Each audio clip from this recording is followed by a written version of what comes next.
Hello and welcome to a Digitone walkthrough and tutorial. We're going to start off with an intro jam. So we've got this kind of crazy arpeggiator going on in the background. I'm going to slowly add tracks to this. So you see I'm going to track 2. I'm going to filter for a kick.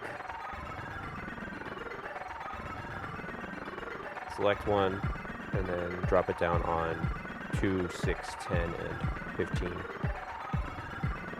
Now we've got a beat going on.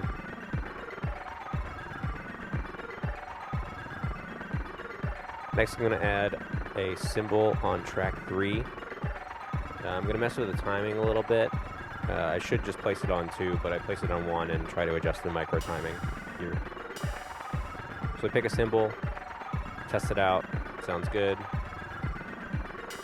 and then I start messing with it. See, it's a little early. So I'm going to go to the micro timing per trig. You hold down the track key and then you do the right or left arrows to adjust the timing. Really all I need to do is place it on 2 and it will be fine. There we go.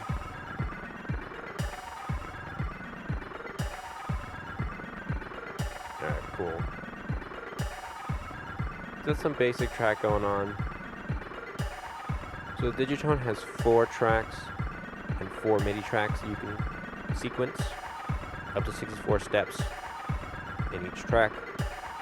There's an arpeggiator that you can adjust per track. You can set the length and the octave range. Now I'm going to add a 4th track, which is going to be a pad sound, sort of like a reverberated long note. So I'm testing it out for timing. So I place it on 10, and then I'm going to go into the trig conditions, because I want that to ring out, so I'm going to increase the length.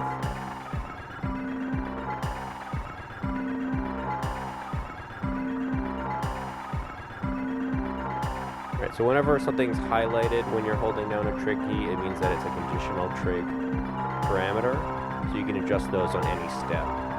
And that's really where the power of the Elektron sequencer comes in. You have so much flexibility in how you adjust the tracks and adjust the different settings per step. You can also add different sounds within a track.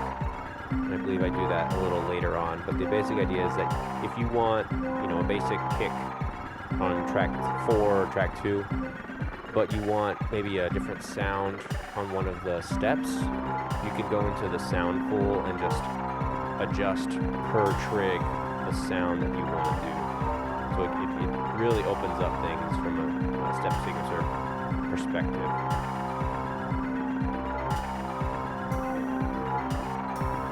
Alright, so we've got a beat going on.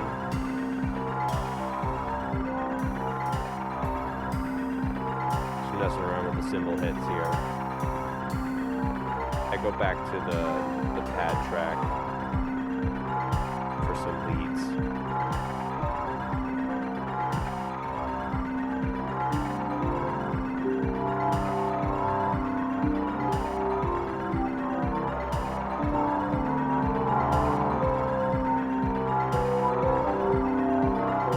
Each track also has a level control and overall mix. There's a master control for input audio. Later on in the video, I will be sending a ZOIA synth into the Digitone on a MIDI track. So it's going from the ZOIA outputs to the Digitone inputs. So there's a master level section for that input.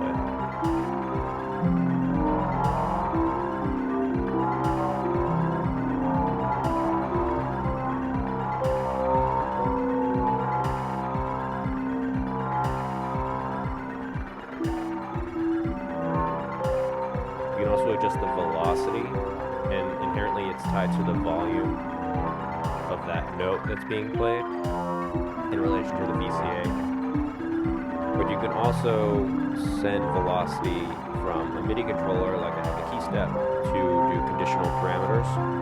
So if you press harder on certain keys, it'll trigger, the filter to open up more, or, more modulation or different mix.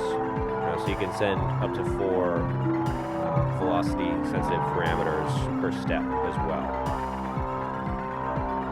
Unfortunately, you can't do the same thing with the mod wheel, but there are mod wheel options for affecting inputs. It's just you can't do it per step like you can with the velocity.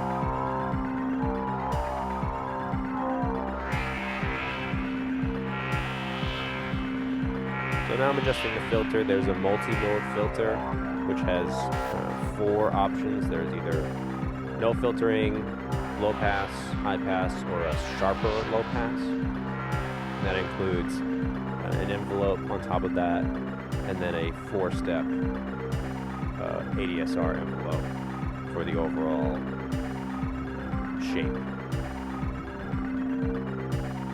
Then there are also effects that you can send to the different tracks. So there's chorus, reverb, and delay, each with their own sort of parameter engine. So here I'm adjusting the delay to be a ping pong, so you'll start to hear it in the left and right channels. And there's a filter on that, as well as another reverb send you can do through the delay trails. The reverb has a frequency gain cutoff, as well as pre-delay and decay, as well as another filter. And those are for the reverb tails. Chorus has speed, depth, width, a high pass, and then a delay and a reverb sends using the engines from before. And then the overall levels are determined in this amp page. And that can either be a global setting or individual track settings.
In the synth engine, there are the FM algorithms and different ratios you can apply. Here I'm adjusting the sub ratios to give a little more modulation.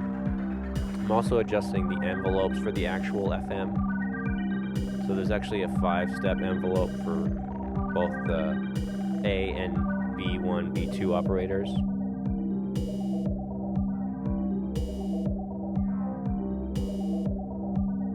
And there's a bass width filter on top of the multi-mode filter as well, which has a high and low cut.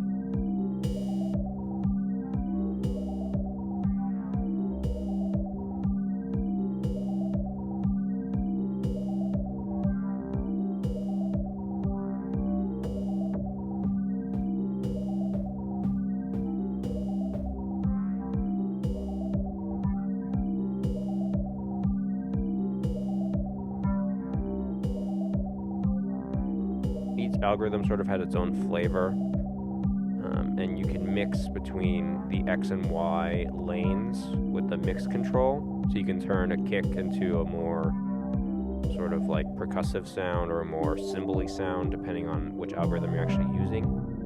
We'll talk about those a little later and what FM is actually doing, but it's more of the nice thing about the Digitone is that it allows you to do FM with subtractive and with a little bit of additive added in. So it's really sort of the best of all those synth worlds. Here I'm adjusting the distortion per track as well as the VCA envelope for the amp.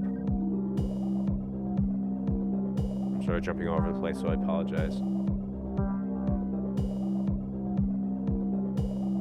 There's also 2 LFOs per track and 1 LFO per MIDI track. So you can send that to really any destination. You can use the second LFO to modulate the first one as well. So I am sending an LFO to the mix. And here I just use the mute control to turn off the cymbals and the kick. You hold down function and the track keys, and that'll mute those particular keys.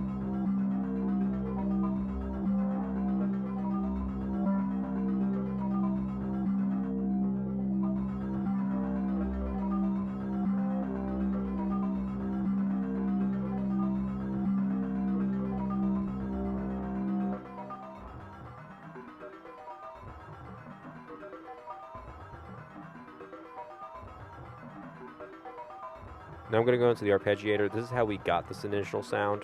So the arpeggiator is very powerful. You can adjust offsets per step in the arpeggiated sequence. So you see I'm adjusting sort of the levels off of unity here.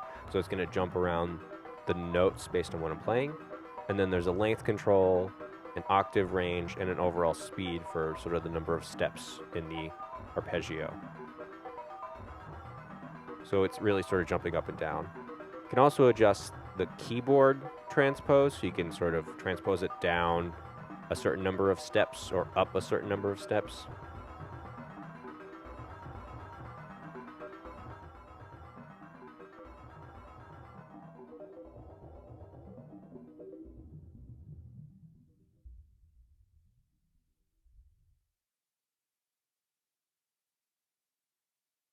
All right, cool. All right, so we stop that. Now we're going to save.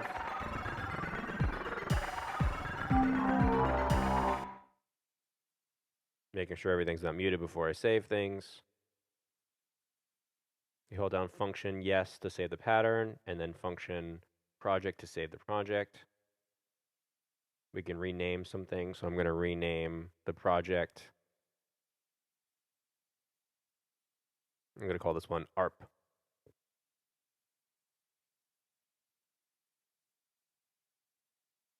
You can also name individual tracks. So if you notice, the track 1 was just called sound 1, so I'm going to edit that and rename that something else. I'm going to call it Glisten.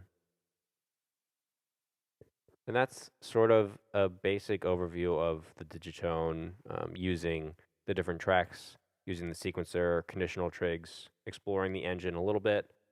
We talked more about sort of the normal synth things like a filter and effects sends more than the FM.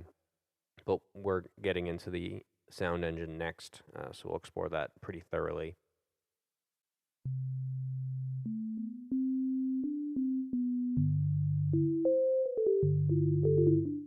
All right, here we have a bass sine wave.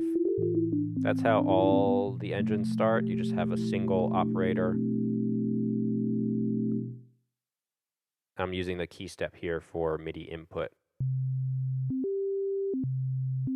So when you start to adjust things like the ratios, you get different pitches. So when I jump up to 2, it's going to increase me an octave without actually setting the keyboard range up an octave.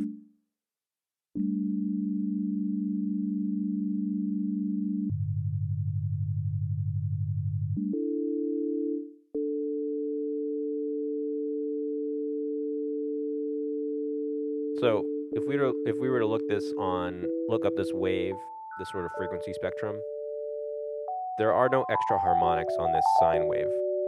So all we're doing with the filter here is just adjusting volume over time using the envelope.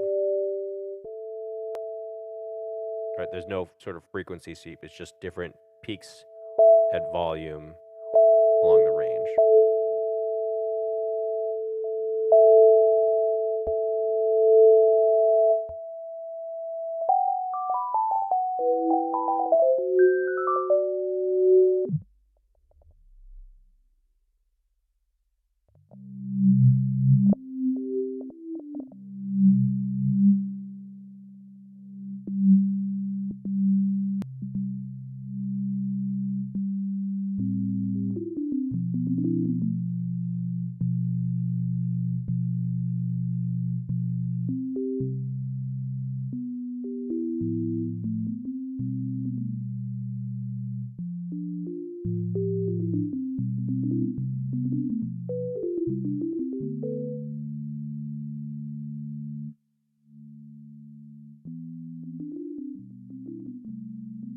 Right, so now we're going to adjust the bass width, and the intention here is I'm going to use an LFO to modulate the bass control so I can get a bandpass filter. But again, there's really no harmonics. So as soon as we start to add in those other operators into the mix, then we'll start to really hear how this is affecting the sound engine and the output. And it'll drastically change from a bass sine wave to something more complex with harmonics.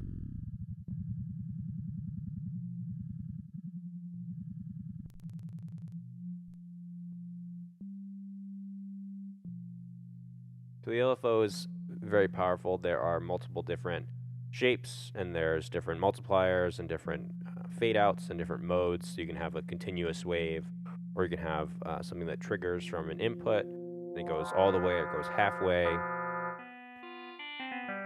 Now we're adding the FM. So each FM operator has a different level associated with it. So we just increase the level of operator A, operator C, and B1 and B2.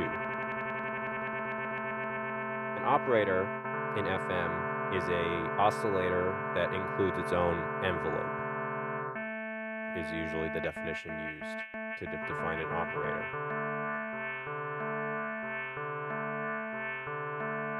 So we see here, since we have more harmonics going on in the sound, we get a lot more movement with the LFO on the bandpass. I'm just going through the different multiplier options here.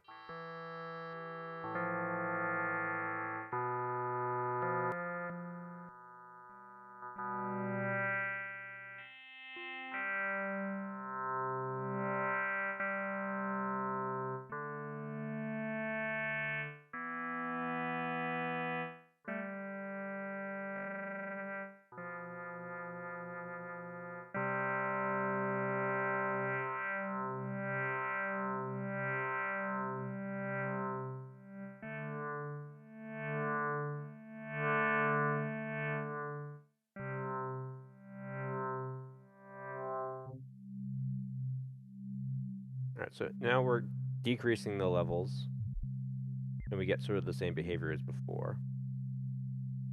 I'm actually going to now adjust the frequency of the filter with the LFO instead.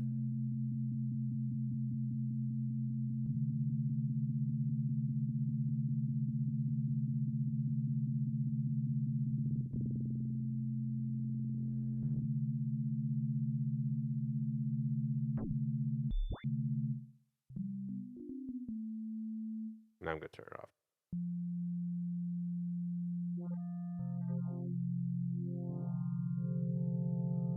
So there's this additive aspect to the Digitone from the harmonics and the detune. So the harmonics can sort of shape your waves by adding extra overtones and extra harmonics to different operators. So in this case, I just increased the bass width so we get more volume. In our case, I changed C to be more square-like rather than the bass sine wave that it starts at. I also turned up the overdrive a little bit.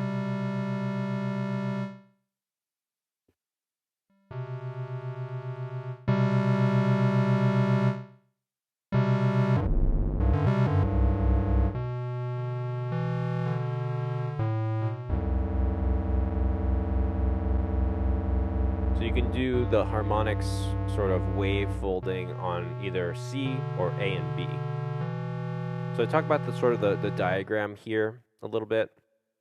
There's two lanes, there's X and Y, and you can see there's a mixed control between them. So as I bring up the levels, you're going to hear sort of the full path of the FM chain if I'm linked to the X path. If I go somewhere in the middle, I'm going to get somewhere between them.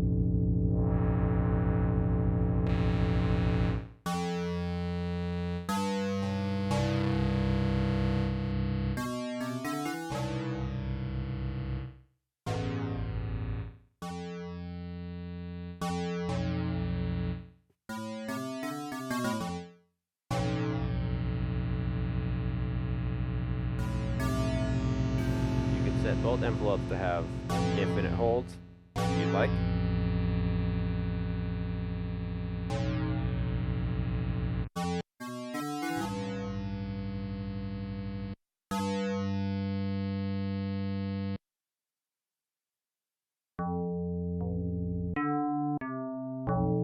hold down function and turn the encoder to left or right, it's going to go to neutral position. So that's helpful if you want to get back to like a normal setting without changing things. Here I'm adjusting the envelope and levels of the FM. And the envelope determines, you know, the sort of peak and valley of each operator that's going on.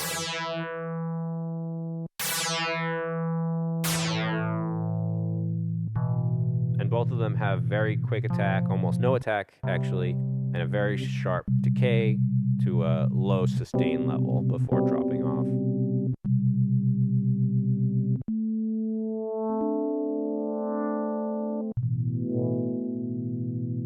I mentioned before that there's actually a 5-stage envelope. So back to the diagram. In operator A, there's a little sort of loop around it, and that's indicated by the feedback loop. And here we're just running on the Y channel, which is just the 2 B operators. So I'm going to adjust the ratio of those, and you'll hear higher pitch overtones from that side of the algorithm output.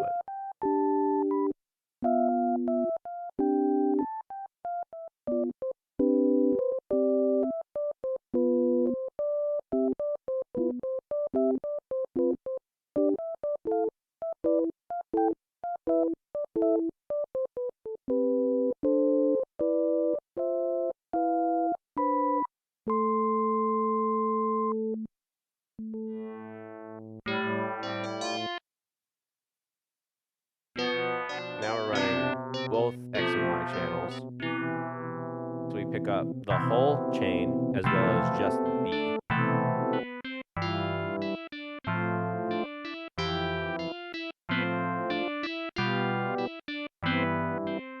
So this sort of has an organ-like quality to it. Or like a mellotron or something like that.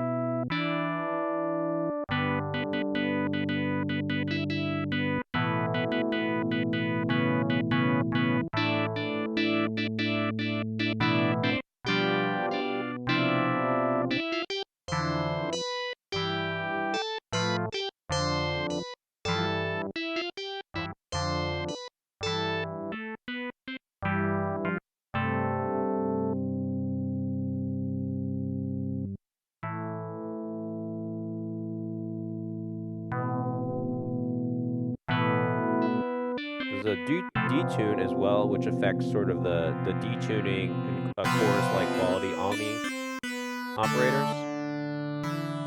And now we're applying wave folding to A and B. Instead, it was just for C.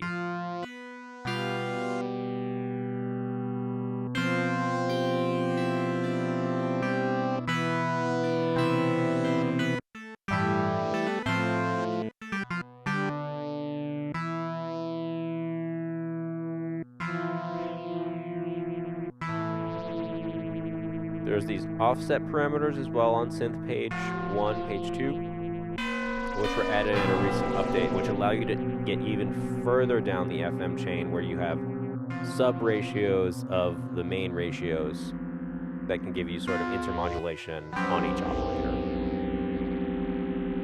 And it sort of really allows you to achieve those in-between alien sounds or wild sounds that FM is really known for.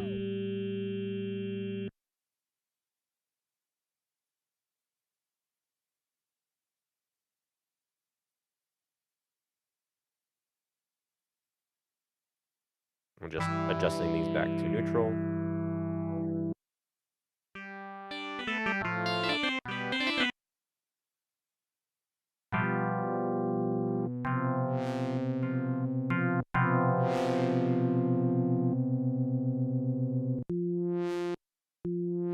So there's a 5-stage envelope on each of the operators for A and C, A and B, sorry. So there's a initial delay, attack, decay, release. You can add a sustain step by turning off the trigger button, so the second column. The But right now I'm just showing off operator A's behavior with the initial delay before the envelope actually hits.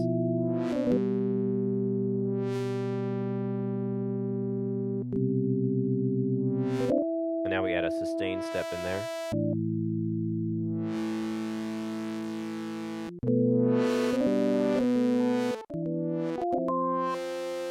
And now no delay.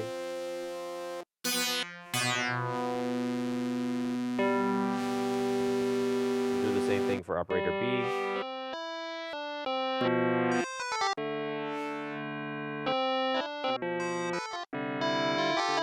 Turn off A.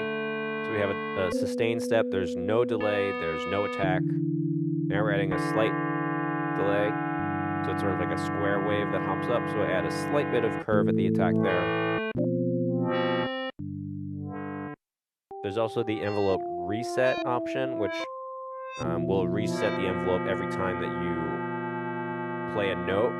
In this case, it's not going to do that if you turn that option off.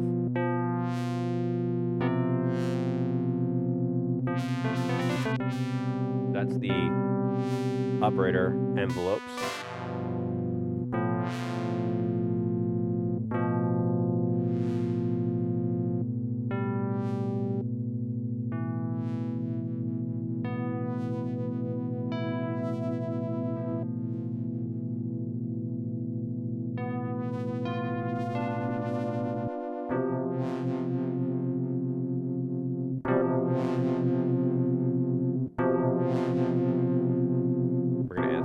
Effect sends to this and adjust the frequency with its own envelope as well.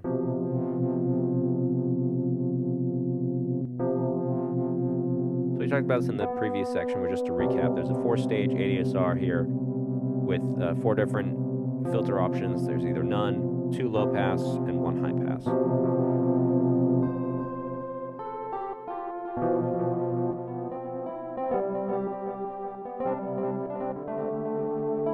For the effect sends, again, we have chorus, delay, or reverb, and you can adjust the individual engines for those to change the delay time or the reverb frequency or the chorus depth, for example.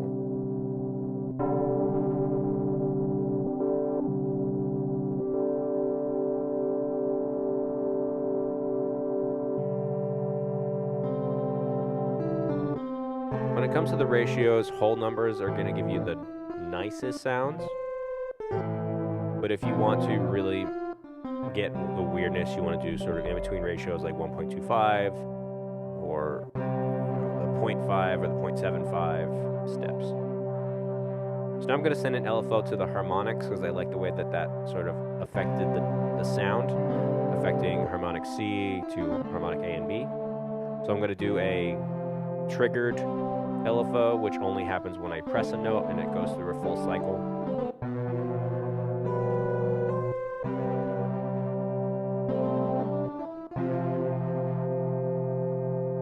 The depth is low, so it's not affecting too much harmonics right now.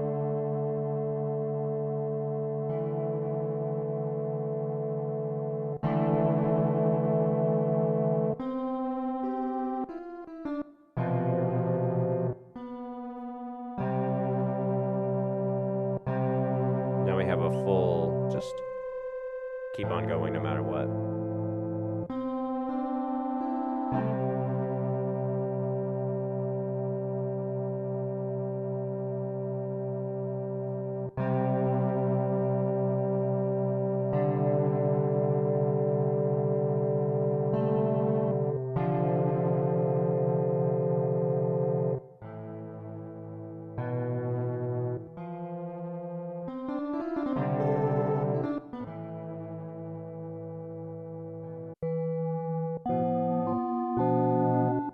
Moving over to the second algorithm, this one's a little different. We have A, C in one lane and the 2 Bs in their own lane, where B1 has a feedback loop.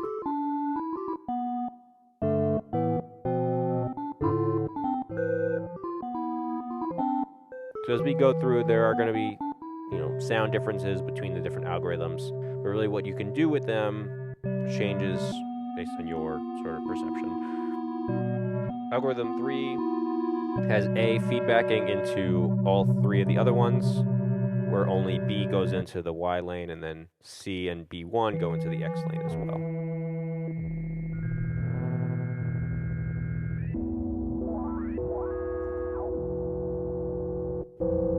So there are 8 that the Digitone offers in different combinations. And really, you can use any of them. It's just about exploring your sounds and how you want to mix the different lanes. That really sort of shapes the different output. Here we have a pretty straight line. We have B, B, A, C, where B2 goes off into its own lane, and the rest of them stay in X.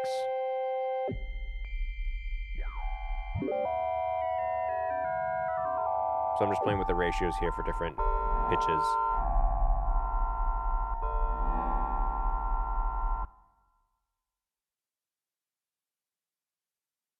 And setting the offsets back to their neutral state.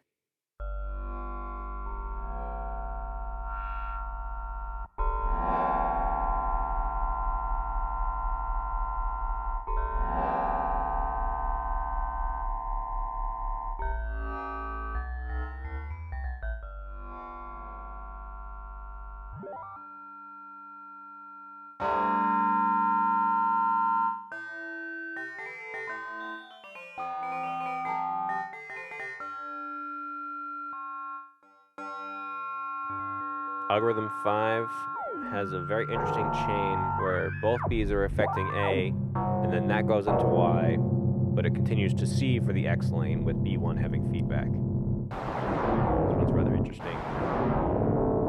Lots of noise. And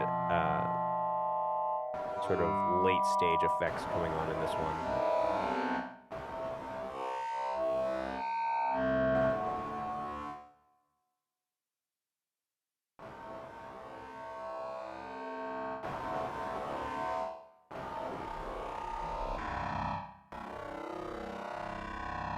Then we have algorithm 6, which they all sort of cross between each other and then go into their separate lanes. Algo 7 has sort of 2 lanes.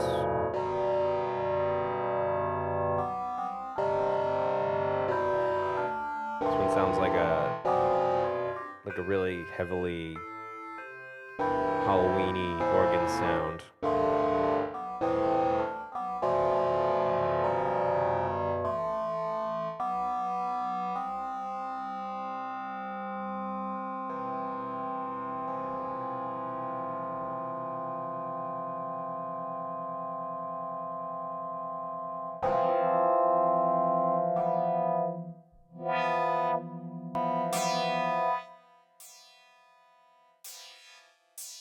Here we can do sort of a cymbal sound by using a high-pass filter and a very short attack phase.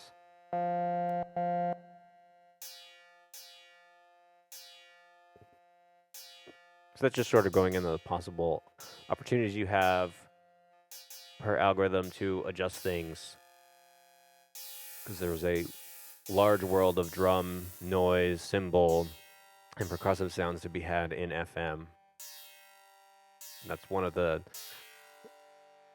things that drove me to the Digitone, not just the FM engine, but the capability to do percussive sounds on top of that and put that into different tracks, and they all sound absolutely fantastic. So I'm very happy about that.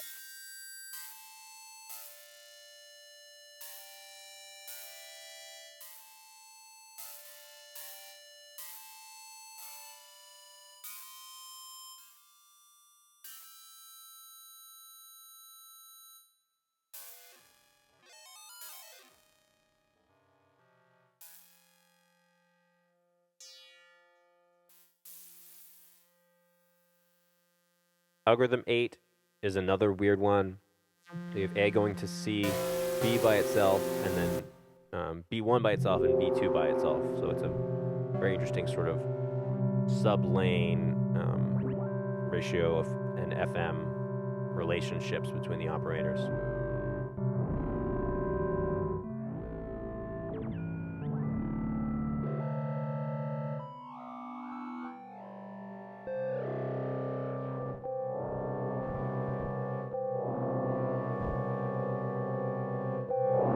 the amplitude page, I've been doing this a lot. There's a overall distortion per track that you can apply, as well as an input distortion you can apply to effects coming into the Digitone.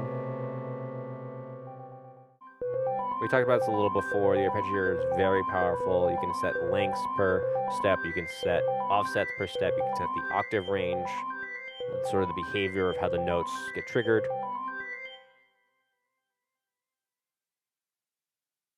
You can do a step recording of an arpeggiator. So you can do something like that.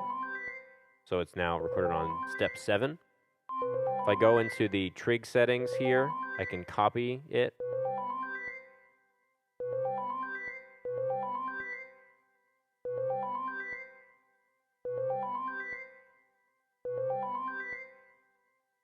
So now I can go into the conditional trig page and set it to pre-fill and set the length to be longer so it'll continually play and trigger throughout the sequence.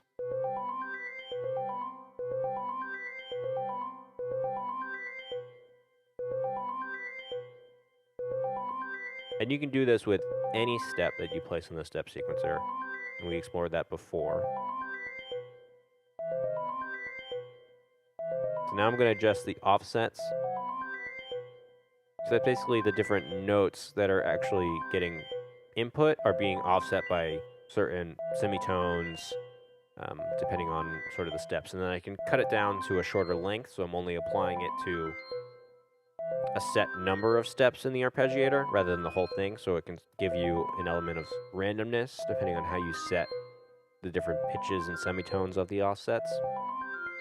It's a very interesting application and just something that's super powerful that I'm enjoying messing around with. Unfortunately, you cannot do arpeggios of the MIDI tracks, but you can do it to any of the 4 main synth tracks. So, for example, if I'm sending a synth input from my ZOIA into MIDI track 1, I cannot do an arpeggiator from the Digitone. I can set an arpeggiator on the ZOIA and have it play, but I don't have this sort of flexibility with the different offsets and everything that this offers, unfortunately.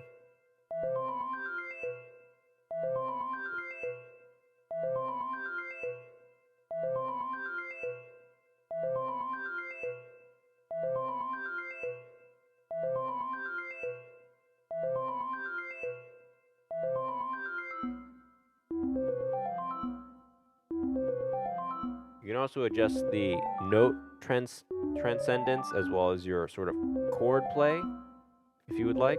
So here I'm just sort of shifting the arpeggiator different steps.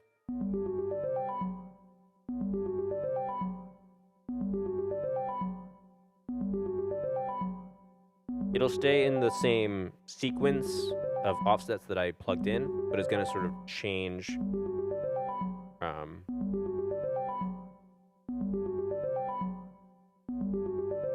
Yeah, it's going to change where it starts, really.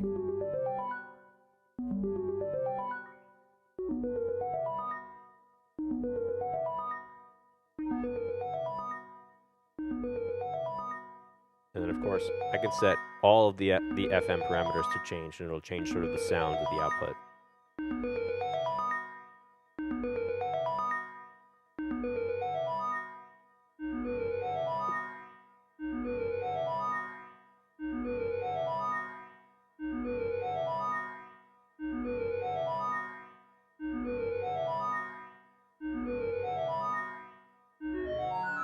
I can set micro timings as well. So let's say I'm off by a little bit. Or I can change the actual notes of the step with the little micro keyboard on the screen.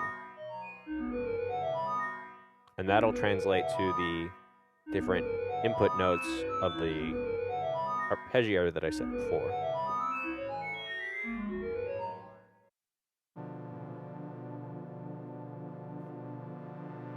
Alright, now we're going to talk about the MIDI tracks. So I've got my ZOIA hooked up into the inputs of the Digitone, hooked on MIDI channel 1, and then I'm playing it from the key step to trigger the sort of synth config I have on the ZOIA patch. So what's really cool about the MIDI tracks is that you can send MIDI CCs up to 8 parameters back into the synth that you're controlling. And I'm using the MIDI learn function on the ZOIA to assign those.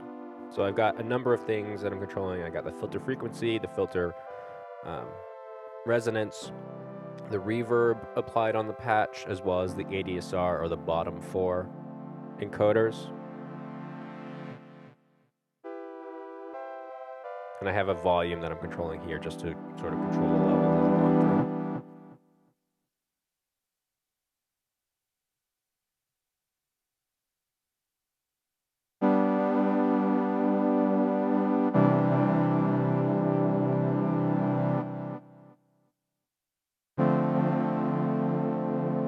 So you can see I have a master page for the in and outputs, as well as the panning for each of the outputs, as well as effect sends and a master overdrive for the whole entire patch.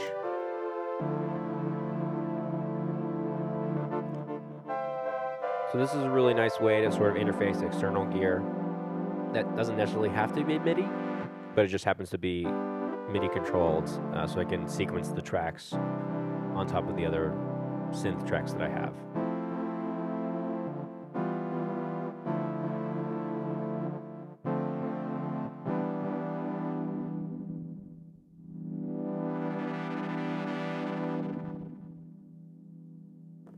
And as I mentioned before, the MIDI tracks also have one LFO that you can use to modulate any parameter, be it a CC, be it the effect sends on that particular input, or whatever.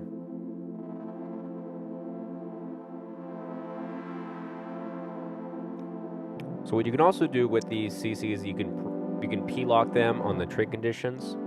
If you set a sequence with this sort of MIDI input, you can then adjust the levels of each step for those. Basically, it gives you the Elektron sequencer workflow with your external MIDI gear, which is very, very powerful.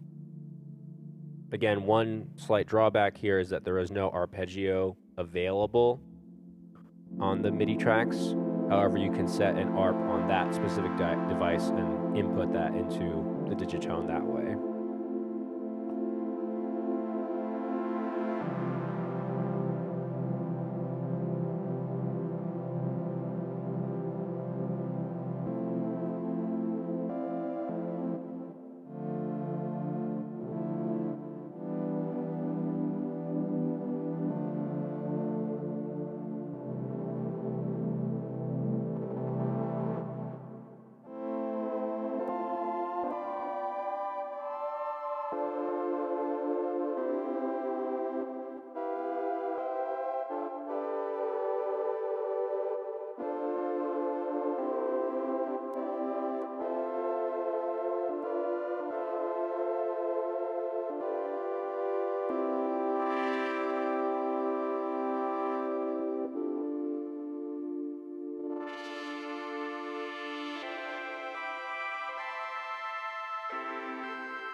Now I just punched in a recording on that channel.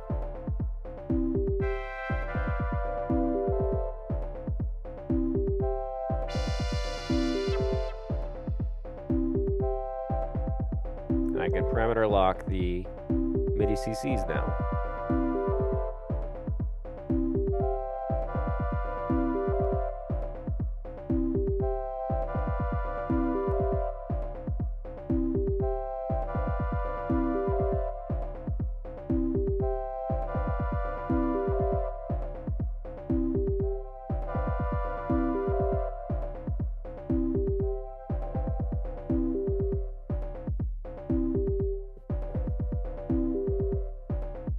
Now I'm sending an LFO to one of the CC values. I'm sending it to the vibrato depth or width.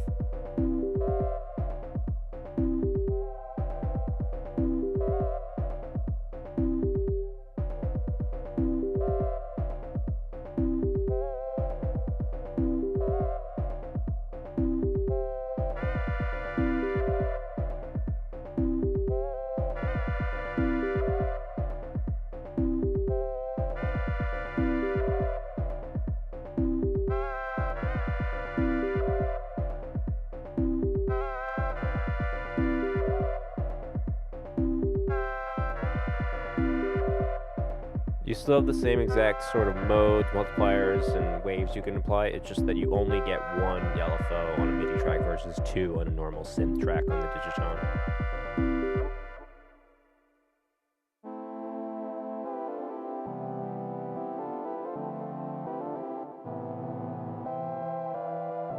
Of course, your synth that you're putting through the MIDI input can have its own LFO system set up as well. This is just sort of how you integrate it with the Elektron workflow. It makes it really sort of pop and stand out.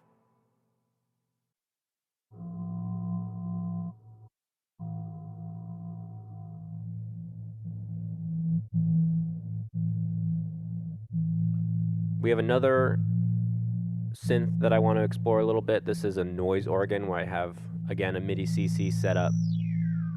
This one's a little different. There's noise, ring mod frequency, overall level, and a couple other controls in there.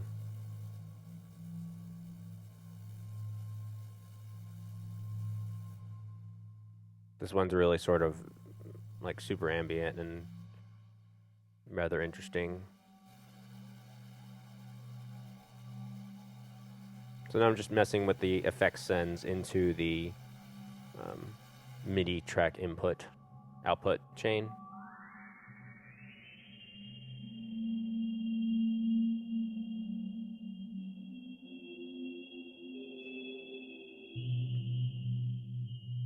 So the two bottom left controls are for the vibrato speed and depth. Then we have the overall volume at the CC8, reverb mix at 7, and then we got noise 1 and 2, and ring mod on 3 and 4. So the actual synth that I'm playing is an FM synth inspired by sort of organ sounds. So we're just sort of adjusting those as well.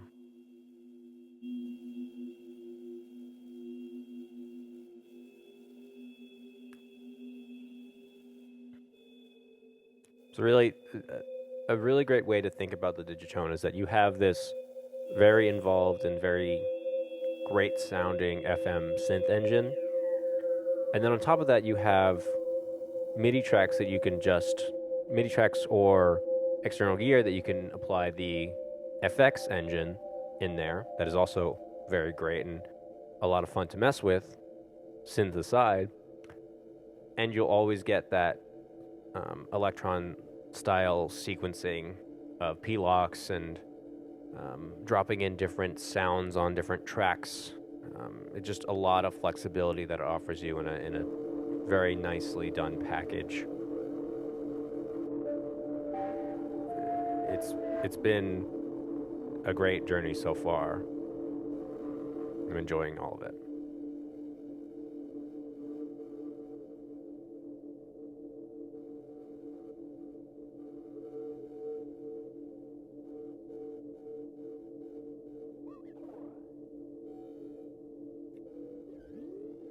There's a couple things we didn't cover in this video that I can go over in sort of more specific tutorials. But for the most part, that's all of the main features. There is no sort of song mode that you can recall. You can chain patterns together, which we'll talk about, I think, right after this section. I chained some patterns together. I also apply the metronome, I believe. But some of the more specific settings, if I don't get into them, I will explain on request or make a separate video to kind of cover those. But I think that covers like the basics for what's in there. And, you know, I realize the basics takes an hour long, but there's a lot to explore.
So here's a sequence that I had programmed before. We're going to do some pattern chaining now with the sort of default banks. So there's a bank system, and where you have 8 banks and 16 patterns available on those banks.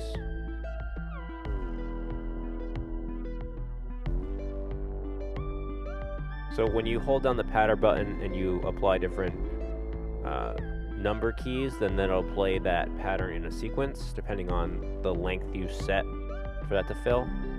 So right now I'm playing A234.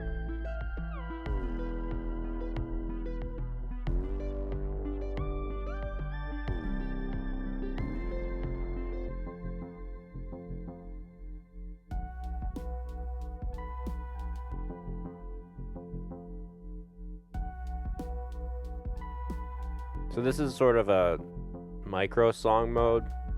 The real long and short of it is that there's no way to save these patterns for song mode, which could be a downside to some. But I like just having this capability to chain different things together and just let them play naturally together. So if you have, something that's a little on the longer side and you want to have different verses and moods going on, you can chain them this way.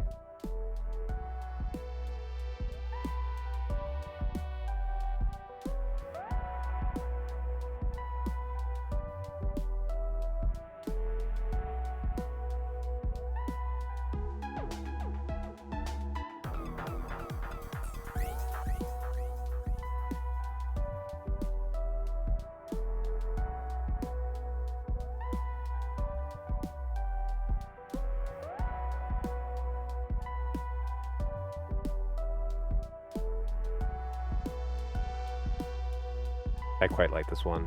It's really cool.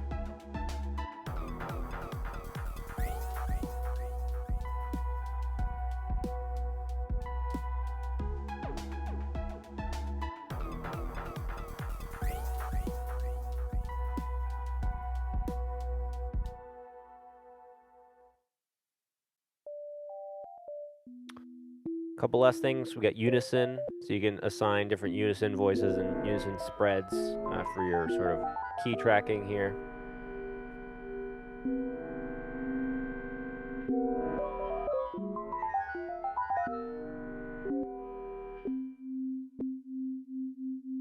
You can set how it cycles, whether it's low, high, or it just cycles to the next possible note available.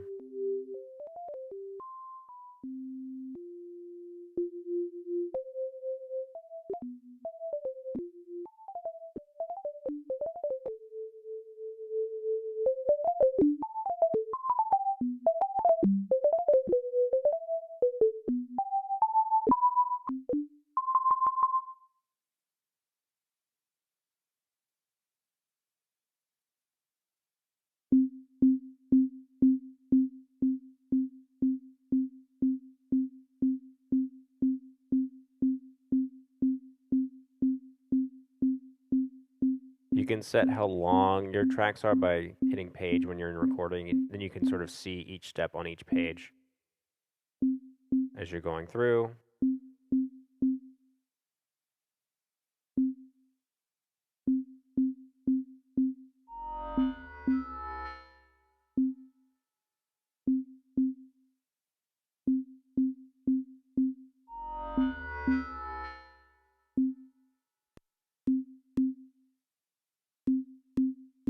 I applied the metronome here. So there's metronome, there's a pre-roll you can do, there's time signature, and the actual activation. So you see how it sort of held for 1 bar before I started recording?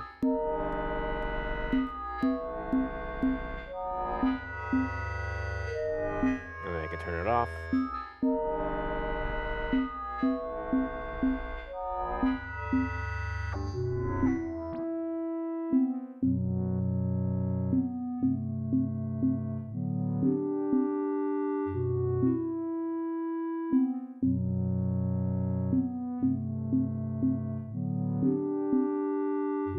Pretty basic sound. Pretty interesting.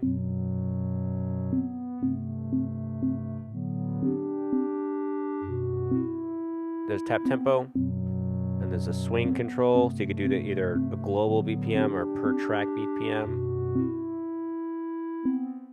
And that could be synced with MIDI gear, or it can be used as a master device.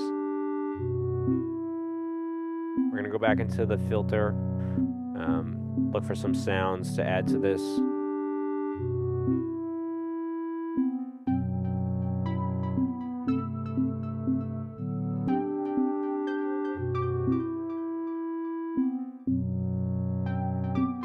Sounds pretty good.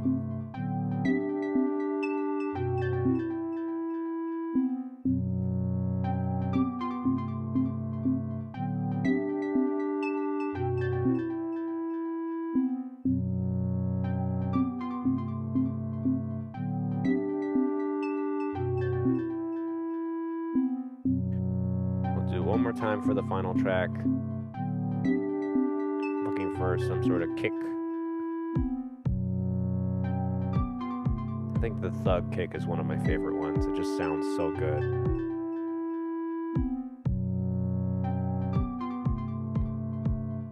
So we're saving that.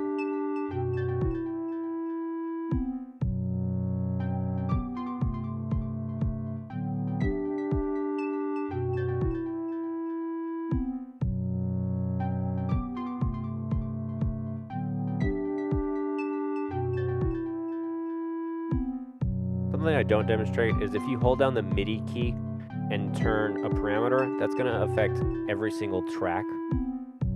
So that's sort of a way you can do sort of global settings as well. Here I explore the sound pool. So I'm holding down a trig key and turning the encoder on the left, and you can change the sound, which is completely mind-blowing.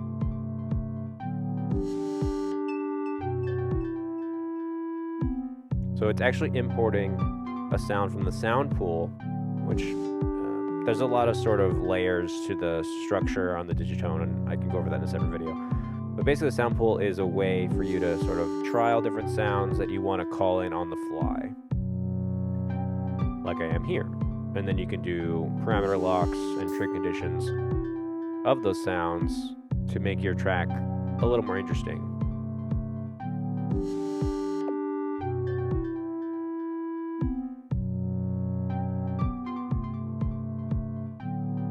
Now we're getting to the end here, so I just want to thank anyone who's still watching, and I appreciate it, and I hope you enjoyed this demonstration of the Digitone, going through a lot of the settings of the sound engine, the sequencer, the arpeggiator, live recording. You know, there's just a lot to explore, and it's very exciting for me, and I just want to thank you again. So enjoy.